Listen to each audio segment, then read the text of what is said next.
मेरे प्यारे श्रोताओं, भक्तजनों, आप सभी का मेरे इस चैनल पर स्वागत है। जो लोग मेरी वीडियो पर नए हैं तो चैनल को सब्सक्राइब जरूर कर लें। मैं श्रीमद् भागवत कथा से बोल रहा हूँ।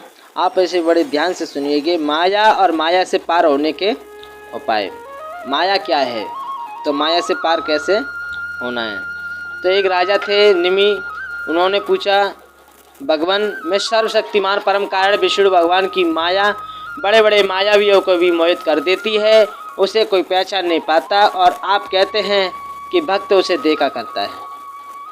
अब मैं उस माया का स्वरूप जानना चाहता हूँ। आप लोग कृपा करके ये बतलाइए। योगीश्वरों, मैं एक मृत्यु का शिकार मनुष्य हूँ। संसार के तरह तरह के तापों ने मुझे बहुत दिनों से तपा रखा है। आप लोग जो भगवत कथा का अमृत पान करा रहे हैं, वह उन तापों को मिटाने की एकमात्र औषधि है। इसीलिए मैं आप लोगों की इस वाणी का सेवन करते करते तृप्त नहीं होता। आप कृपा और कहिए। तो जो तीसरे योगीश्वर थे अंतरिक्ष जी ने कहा, राजन, भगवान की माया स्वरूपत अनिवर्चनीय है, इसीलिए उसके कार्यों के द्वारा ही उसका निरूपण होता है।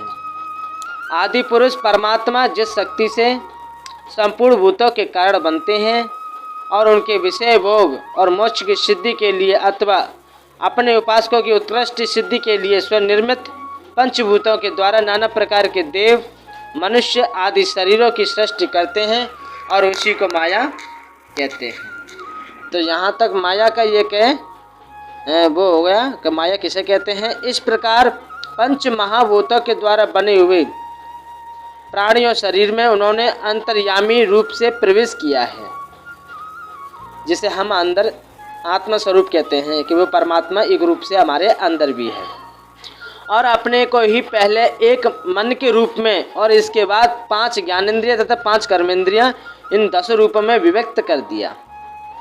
उन्हीं के द्वारा विषय का भोग कराने लगे। वह देवाभिमानी जीव अंतर्यामी के द्वारा प्रकाशित इंद्रियों द्वारा विषय का भोग करता है। वह देह अभिमानी जीव इस शरीर को धारण किया हुआ है, वो जीव आत्मा है। तो अंतर्यामी के द्वारा प्रकाशित इंद्रियों के द्वारा वो विषय भोग करता है, ठीक है।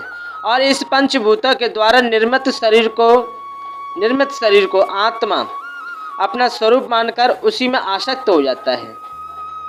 पंचभूतों द्वारा निर्मित शरीर को, ये हमारा शरीर जो है पंचभूत, इसे आत्मा इसे अपना स्वरूप मानकर उसी में आसक्त हो जाता है, वो उसे आसक्ति हो जाती है। ये भगवान की माया है, ठीक है। अब वह कर्म इंद्रियों से सकाम कर्म करता है। इन इंद्रियों से, इन हाथ पैरों से वो सकाम कर्म करता है। उनके अनुसार शुभ कर्म का फल सुख और अशुभ कर्म का फल दुख भोग करने लगता है। वो सुख भी पाता है, दुख भी पाता है कर्म से अनुसार। तो और शरीरधारी होकर उस संसार में भटकने लगता है।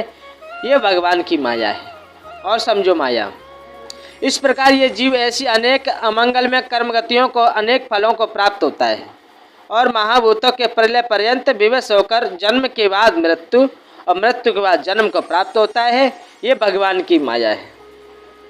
समय चलना, जब पंचभूतों के प्रलय का समय आता है, पंचभूतों का प्रलय का समय आता है, इस पंचभूत माने इस शरीर की बात हो रही है, जब इसका प्रलय आता है तब अनादि और अंत काल स्थूल और सूक्ष्म द्रव्य एवं गुण रूप इस समस्त व्यक्ति सृष्टि को अव्यक्त की और उसके मूल कारण की ओर खींचता है।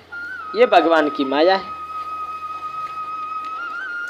उस समय पृथ्वी पर लगातार 100 वर्ष तक भयंकर सूखा पड़ता है, वर्षा बिल्कुल नहीं होती। प्रलय काल की शक्ति से सूर्य की उष्णता और भी बढ़ जाती है, वह तीनों लोकों को तपाने लगते हैं। यह भगवान की माया है। उस समय शेषनाग सशंकर के मुँह से आग की प्रचंड लपटें निकलती हैं और वायु की प्रेरणा से वे लपटें पाताल लोक से जलाना और आरंभ करती हैं और भी ऊंची ऊंची होकर चारों ओर फैल जाती हैं। यह है भगवान की माया। उसके बाद प्रलयकालीन सामर्थक मेघगढ़ हाथी की सूंड के समान मोटी मोटी धाराओं से 100 वर्ष तक बरसता रहता है। उससे ये विराट ब्रह्मांड जल में डूब जाता है। यह भगवान की माया।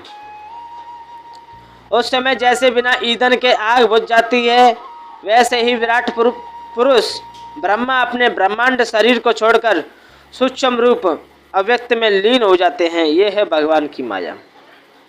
वायु पृथ्वी की गंध खींच लेता है, जिससे वह जल के रूप में हो जाती है, और जब वह वायु जल के रस को खींच लेती है तो वह जल अपना कारण अग्नि बन जाता है। यह है भगवान की माया। जब अंधकार अग्नि का रूप छीन लेता है तब वह अग्नि वायु में लीन हो जाती है, तब वह अग्नि वायु में लीन हो जाती है। जब अवकाश रूप आकाश वायु की स्पर्श शक्ति छीन लेता है, अवकाश रूप आकाश वायु की स्पर्श शक्ति छीन लेता है, तब वह आकाश में लीन हो जाता है। यह है भगवान की माया। राजन, तदंतर काल रूप ईश्वर आकाश के शब्द गुण को हरण कर लेता है। तदंतर काल रूप ईश्वर आकाश के शब्द गुणों को हरण कर लेता है, जिससे वे तामस अहंकार में लीन हो जाता है। तामस अहंकार में लीन हो जाता है। इंद्रियां और बुद्धि राजस अहंकार में लीन होती है। इंद्रियां और बुद्धि राजस अहंकार में लीन होती है। मन सात्विक अहंकार से उत्पन्न देवताओं के साथ सात्विक अहंकार में प्रवेश कर जाता है। अपने 3 प्रकार के कार्यों के साथ अहंकार महत्व में लीन हो जाता है।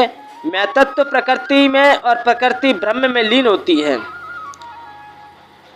महतत्व प्रकृति में और प्रकृति ब्रह्म में लीन होती है। फिर इसी के उल्टे क्रम से सृष्टि होती है।